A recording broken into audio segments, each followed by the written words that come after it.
Hi there, how's it going?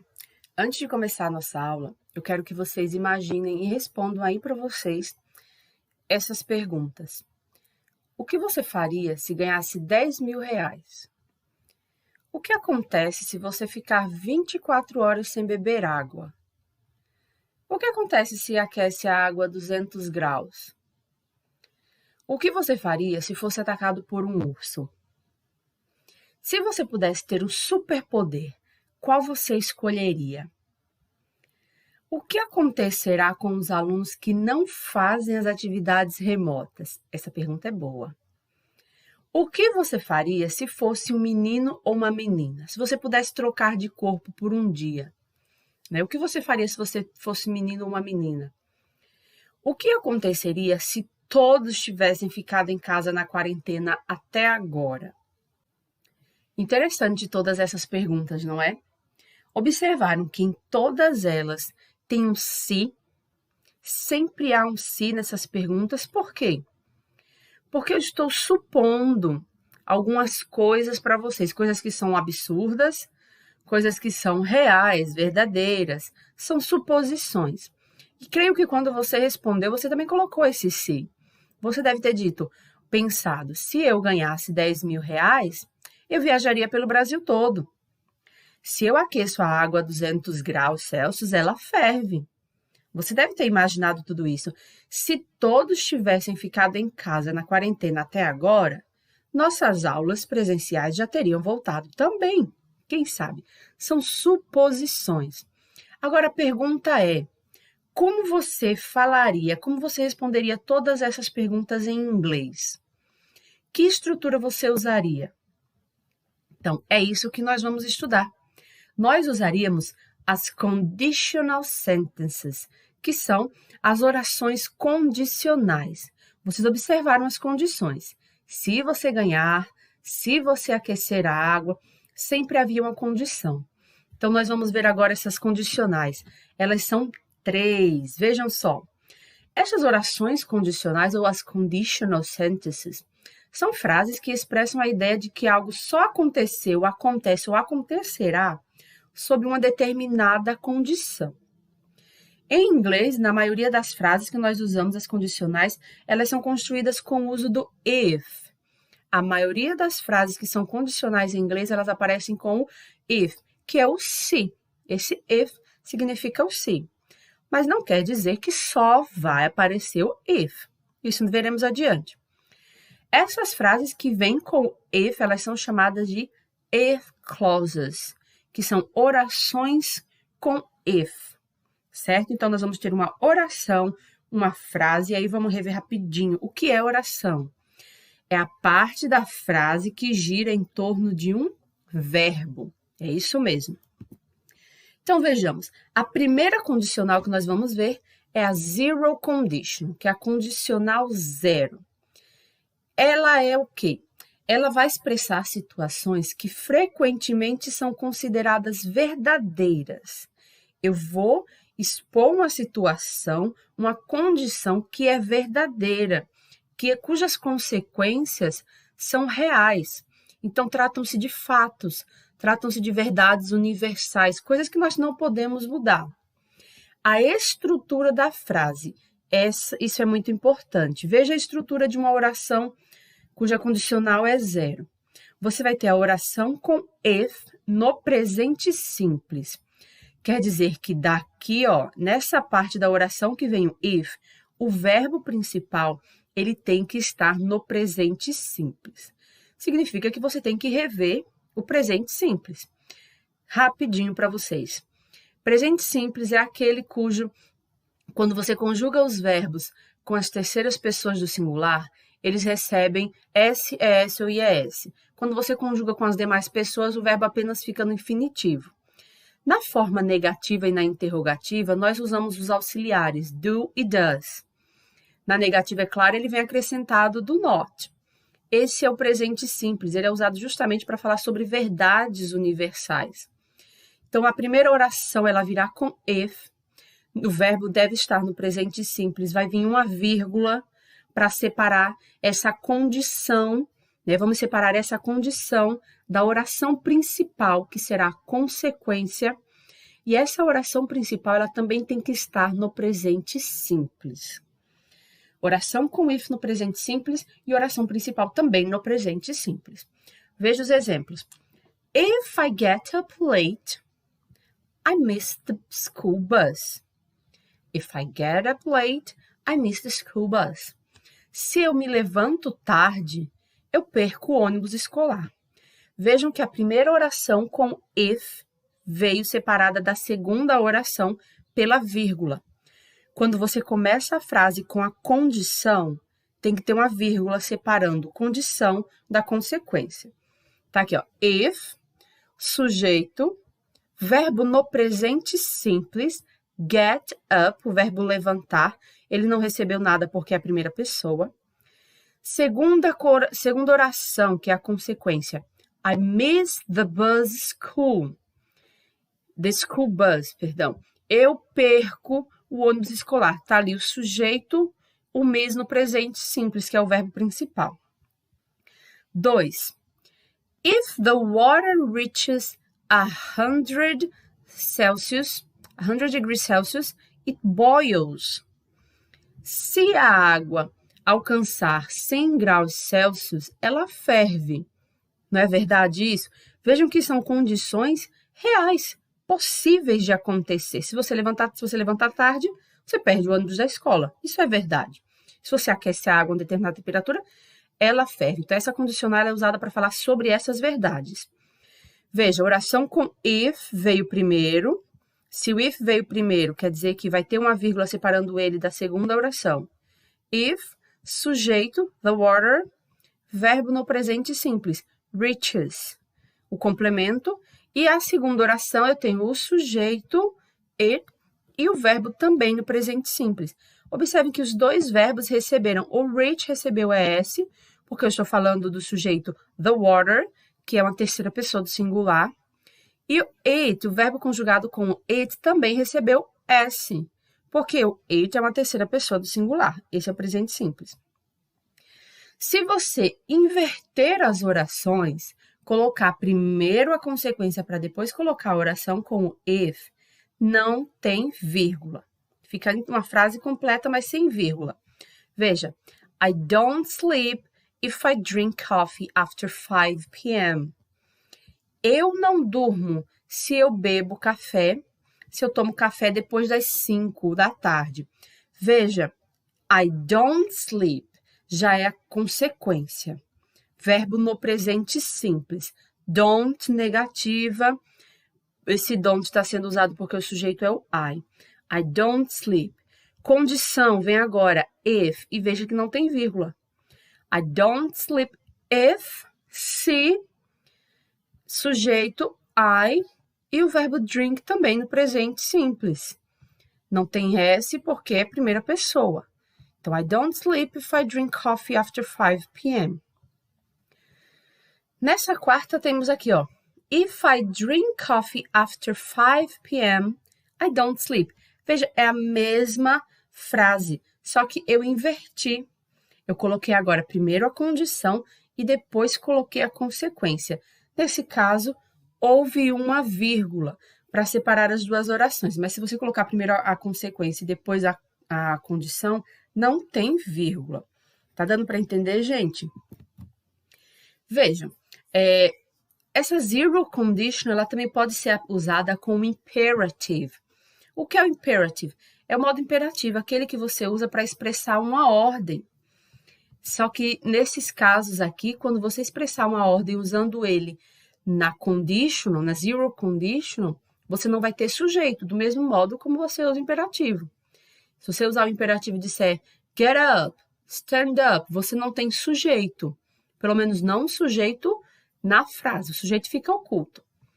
Então, aqui eu também tenho zero condicional, só que na minha consequência, eu vou ter o uso do imperativo. Veja o exemplo. If I die, se eu morrer, be strong. Estou dando uma ordem. Se eu morrer, seja forte. Nessa condição, nessa consequência, não tem sujeito. Porque não precisa. Eu estou dando uma ordem, então não precisa do sujeito. Aqui o verbo be está no modo imperativo. O die está no presente simples. If he attacks you, scream.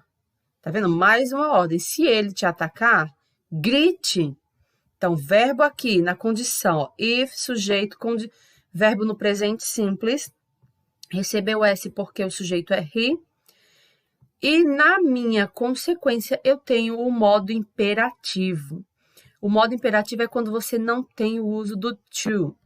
Porque, de fato, os verbos, quando vêm no modo infinitivo em inglês, eles vêm acrescentados, né, vêm acompanhados desse to, que dá realmente o infinitivo. To walk, to be, to scream, to work. Eles vêm acompanhados desse to para indicar o infinitivo. Mas quando nós usamos ele no modo imperativo, esse to, ele desaparece. Essa é a zero conditional. Terminando essa zero conditional, nós vamos ver a first conditional, que é a primeira condicional. Essa primeira condicional, ela vai tratar de situações que são futuras e possíveis. É possível que aconteça no futuro. Essa situação é bem provável, é algo bem real. Realmente pode acontecer no futuro. Você vai expor uma condição para o futuro. Como é a estrutura dessa primeira condicional? Você vai ter uma oração com if, quer dizer que é uma oração que começa com if. O verbo que for usado com if tem que estar no presente simples. Vai vir uma vírgula separando. Para começar a outra oração, nós vamos ter um verbo principal que vai vir com will. A maioria deles vai vir com will, que expressa o futuro. Se não aparecer will, pode aparecer o can, o may e o might. Os três significam poderá. Eles são verbos modais indicando e são usados para indicar possibilidade. Então, é uma possibilidade futura. Se eu não tiver o will mais um verbo, eu vou ter o can, o may ou might mais um verbo. O mais frequente, é claro, é o will. Exemplo. If it is sunny, né, se estiver ensolarado, we will go to the beach. Nós iremos à praia. Bem, é uma situação bem provável de acontecer. Se estiver sol. Oração com if, ó, começou com if, sujeito, it, verbo no presente simples, e lembrem que o verbo to be faz o presente simples diferente dos outros verbos. O complemento, vírgula separando essa condição, e a oração principal, o verbo principal veio acompanhado do will. We, sujeito, will go. Nós iremos. O will não tem tradução. Aqui, ele apenas indica que o verbo go está no futuro. Se o go é ir, futuro, iremos. Nós iremos. If I have time, se eu tiver tempo, I will correct the tests. Eu corrigirei as provas. Comecei com if, coloquei o sujeito, o verbo no presente simples, have, o complemento, vírgula separando a oração, a condição da consequência, e a outra oração eu tenho sujeito, will, mais o verbo. E o complemento, é claro, I will correct. Esse will pode vir abreviado, numa forma contracta. E como é que ele vem? Apóstrofo, 2 L's. I'll correct. O have também é diferente dos demais verbos no presente simples. Quando ele é conjugado com as terceiras pessoas do singular, o he, o she e o it, ele tem como forma o has, na forma afirmativa. Na negativa e na pergunta, ele permanece nessa forma básica dele, sem o to. Infinitivo sem o to. If it rains tomorrow, I can't go to the party. Viram? Agora eu já não tenho mais o will, eu tenho o can. If it rains, comecei a oração com o if, coloquei o sujeito, it. O rains, o rain é o verbo chover, então ele tem S, porque eu estou conjugando com a terceira pessoa do singular e veio o complemento. Essa é a condição. Veio a vírgula para separá-la da consequência. A consequência é I can't go to the party. Veja, não tenho will, eu tenho can't, numa forma negativa. Lembrando que você pode usar o will também nas formas negativas. Na forma negativa, ele começa will not, vai ser will not. I can't go to the party. Nesse caso, eu não poderei ir à festa. Eu não quis dizer que eu não irei à festa, mas eu quis dar a entender que a possibilidade era de eu não poder mesmo ir. Por isso eu usei o can't. E também posso inverter a oração. Quer dizer, eu posso começar com a consequência e colocar a condição depois. E quando eu fizer essa inversão, eu não vou ter vírgula entre as duas orações. Veja que é a mesma frase, porém sem vírgula. I can't go to the party if it rains tomorrow. Tá? Essa é a primeira condicional. E uma coisa, quando nós fazemos perguntas usando as condicionais, geralmente a pergunta começa com a consequência. Então, por exemplo, se eu pegar essa frase aqui,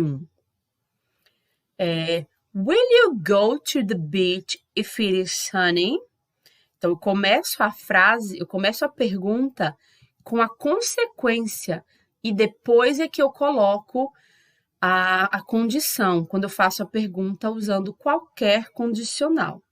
Will we go to the beach if it is sunny? Nós iremos à praia se estiver ensolarado. E é claro, quando você faz a pergunta, você inverte. Primeiro o will, que é auxiliar, depois o sujeito e assim por diante. Nós já sabemos como se faz perguntas em inglês. Essa foi a primeira condicional. Vamos à segunda, second conditional. Essa segunda condicional já é aquela que nós usamos para falar sobre situações que são realmente impossíveis de acontecer, são improváveis. Quer dizer, é impossível você ganhar R$1 milhão, é impossível você ganhar na loteria, é impossível você voar, tirando o avião, viu? É impossível. Então, ele trata dessas situações que são irreais, improváveis na nossa realidade. São suposições, hipoteticamente, se isso acontecer. E por isso, a estrutura dela vai ser essa. Você vai ter a oração que começa com with, o verbo que tiver com with, na frase com with, ele tem que estar no passado simples. Passado simples, já expliquei, revejam como é o passado simples. Verbos regulares fazem o passado com de é de ou i é de, regulares. Os irregulares, eles têm outra forma. Então, você tem que saber qual é a forma dele. Na forma negativa e interrogativa, nós usamos o auxiliar did. Na negativa, o did vem acrescentado do not. E o uso do ED, do de ou do IED, até mesmo o uso da forma de passado do verbo irregular, só é usado na afirmação. Quando você nega ou quando você pergunta, o verbo tem que estar na forma básica dele, no infinitivo, sem o to. Voltando. Então, eu tenho if, o verbo que vier com if tem que estar no passado simples, essa é a condição, e a consequência, que vai ser a oração principal, virá acompanhada do would. A maioria delas vem acompanhadas do would. O could e o might também podem aparecer. Eles também dão a ideia de possibilidade, né? Aquilo poderia acontecer. Não são tão frequentes quanto o would, mas sim eles podem aparecer. Então, fique atento, porque se aparecer, quer dizer que ele que você está lidando com uma segunda condicional. E eles vêm acompanhados também de um verbo. Eles são verbos modais, verbos auxiliares, entre aspas, digamos assim. Eles devem vir acompanhados de um verbo no infinitivo, porque eles expressam uma determinada circunstância. Vejamos os exemplos. If he studied more often. Se ele estudasse com mais frequência, he would get higher grades. Veja, comecei com with, coloquei o sujeito. Stud é um verbo regular, então eu fiz o passado com IED, tirei o Y. If he studied more often, vírgula, separando a condição da consequência. He, sujeito, would get. Veja que o get vai acompanhado do would.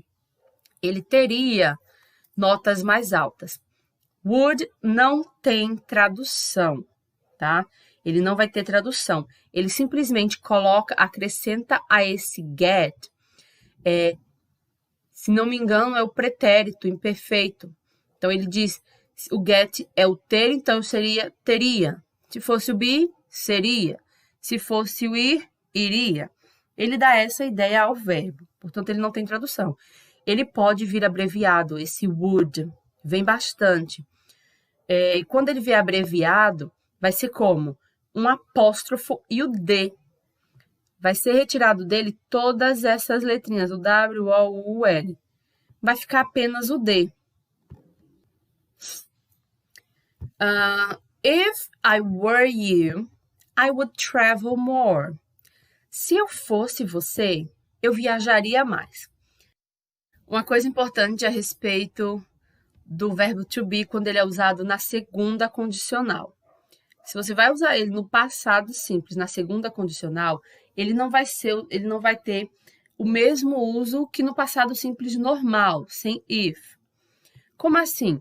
O passado do verbo to be é were ou was, não é? O was é usado com I, he, she, you, it. E o were é usado com o you, we, you, they. Só que aqui na segunda condicional, você tem a possibilidade de quê? De poder usar para o I, o he, o she, o it, o were. Você pode dizer if he were you, ou if he were good. Você pode usar o were para esse sujeito. Há essa possibilidade. E há um caso específico que é quando você dá a entender o seguinte, se eu fosse você, quando você tiver essa expressão, que é essa daqui, if I were you, se eu fosse você, sempre tem que vir o were, sempre. If I were you, não posso dizer if I was you. Tem que ser if I were you, sempre, porque a expressão é como se você dissesse, eu estou dando a minha opinião a respeito de você, né? Se eu fosse você, eu não faria isso. Portanto, eu tenho if, sujeito, o verbo to be no passado, vírgula. Na oração principal eu tenho I, o would e o travel. Would é o auxiliar, né, o modal, e o travel é o verbo principal. Travel é viajar, por causa do would, fica como viajaria. The cake could be better if they follow the recipe. Veja, o bolo poderia estar melhor se eles tivessem seguido a receita. Não comecei com a oração com if, mas olhem que o if está lá no meio. Se eu começo com a consequência, eu não tenho vírgula, separando as orações. Sujeito, the cake, o could be, né? Eu não usei agora o would, usei o could. O could tem o mesmo significado do would, né? Nesse caso seria poderia, o significado dele é poder, só que no pretérito, poderia estar melhor if, no meio deles, they follow the recipe, se eles seguissem a receita.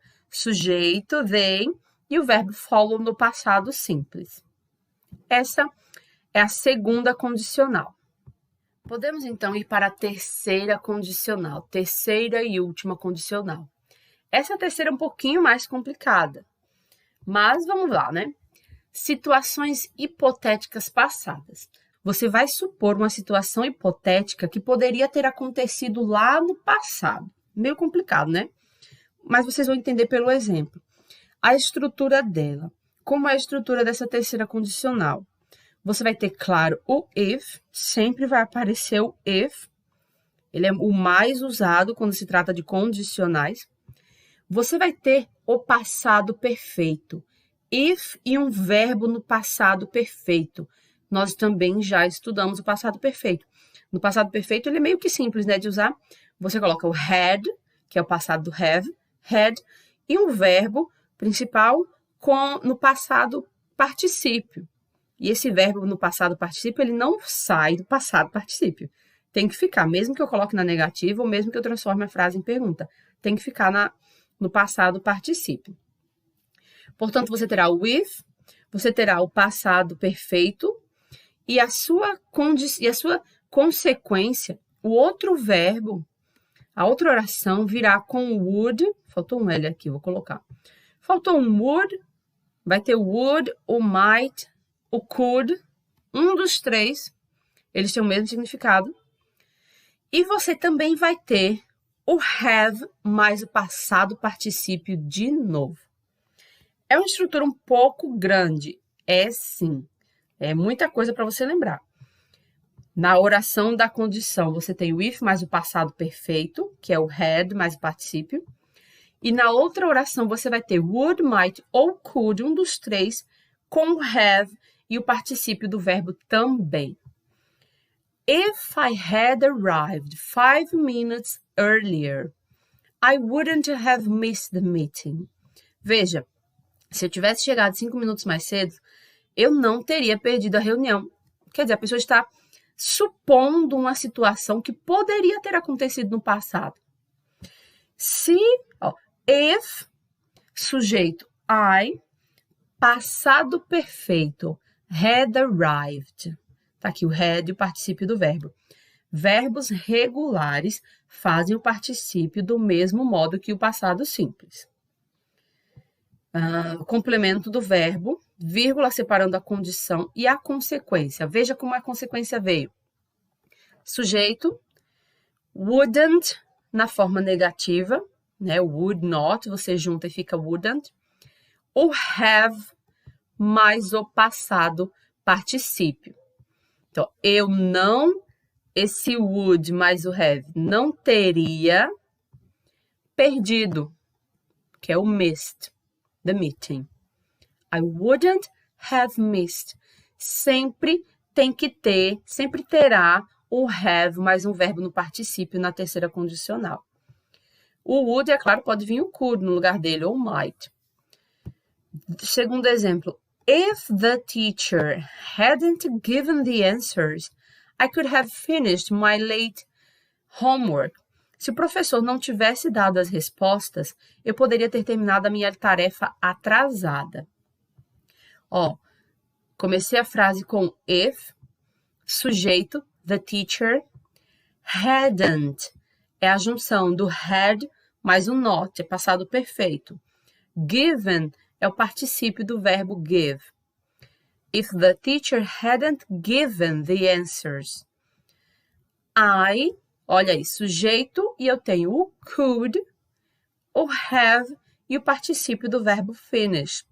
I could have finished my late homework. Eu poderia ter terminado a minha tarefa atrasada. Então, could e have, eles vão ter um único significado, né? Poder, no caso aqui, quando era would, seria teria, o próprio significado do have, que é o verbo ter. Aí ele usa o pretérito do would, fica teria. Mas o could significa poder. Então, poderia. Eu poderia ter terminado. Finish. Poderia ter terminado a minha lição. Atrasada. E, mais uma vez, se você inverter as orações, se você colocar primeiro a consequência e depois a condição, você não tem vírgula. They would have traveled if the rain had stopped sooner. Eles teriam viajado se a chuva tivesse parado antes. Nos três exemplos, você tem situações hipotéticas do passado. Você supõe coisas que poderiam ter acontecido para não ter a consequência do presente. Tá lá, sujeito, would, mais o have e o verbo no particípio. Eu coloco o significado lá, would have, eu teria, né? Eles teriam e o travel viajado. If, se, the rain had stopped. Sujeito, the rain, o had e o stopped são passado perfeito. Stopped é o passado particípio do stop. Então, had stopped. Essa é a terceira condicional. Sempre dêem uma olhada, revisada. Vocês podem criar os exemplos de vocês para poder identificar. E, como eu falei lá no começo, nem sempre quem aparece é o if nas condicionais. Você pode ter outras palavras para indicar a condição, nem sempre é with. No caso, por exemplo, da zero conditional, nós podemos usar o when ao invés dele. Ó, if you read a lot, you improve your vocabulary. Diga se isso não é verdade. Se você lê muito, você melhora o seu vocabulário. Isso é super, super verdade, aconselho. Eu usei o if, mas eu posso trocar pelo when. When you read a lot, you improve your vocabulary. Quando você lê muito, você melhora o seu vocabulário. Você está impondo a condição, você só vai melhorar o seu vocabulário se você ler muito. Eu também posso usar o unless, o as long as, o provided ou providing, in case. Também tem o whether, que também significa se. São palavras que podem substituir o if. Veja no primeiro. Unless you drink 2 liters of water per day, you will continue to feel bloated.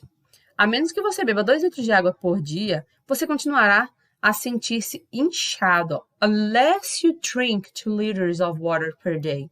Então, a menos que, esse é o significado do unless. A menos que você beba 2 litros. Kit, ó, só de olhar aqui, que condicional você tem? Você tem a 0, a primeira, a segunda ou a terceira condicional? Você tem a primeira, will. You will continue to feel bloated. Esse will te mostra que essa condicional é a primeira, first conditional, porque é nela que aparece o will. Segundo, provided you study hard, you will be able to continue with us. Desde que você estude muito, você poderá continuar conosco. Agora veio quem? Provided, que significa desde que. Que condicional eu tenho nesse exemplo? A primeira, a segunda, a terceira ou a condição 0? Eu tenho a primeira condição, que é a do will. Terceiro, you can come to class as long as you stay quiet. Você pode vir para a aula desde que fique quieto. Ó, você pode vir. Futuro, você pode vir. Que condição eu tenho aqui? A 0, a primeira, a segunda ou a terceira? Temos a primeira, first conditional. Não veio o will, mas veio o can. O can também é usado no presente simples. Só pode ser usado no presente simples ele. E esse as long as, desde que. Também estou impondo uma condição. Não usei o if, mas é uma condição. Por último, nós temos in case I forget the rule, I will phone you. No caso de eu esquecer a regra, caso eu esqueça, eu te telefonarei. In case, só no caso, né? Caso eu esqueça, senão tudo bem. Eu tenho mais uma vez um exemplo de primeira condicional. Então, gente, essas são as condicionais. Na maioria das vezes são só 3, porque a condição 0, ela se encaixa na primeira, por ter na sua estrutura o passado, o presente simples, certo? Espero que vocês tenham entendido. And that's all, folks.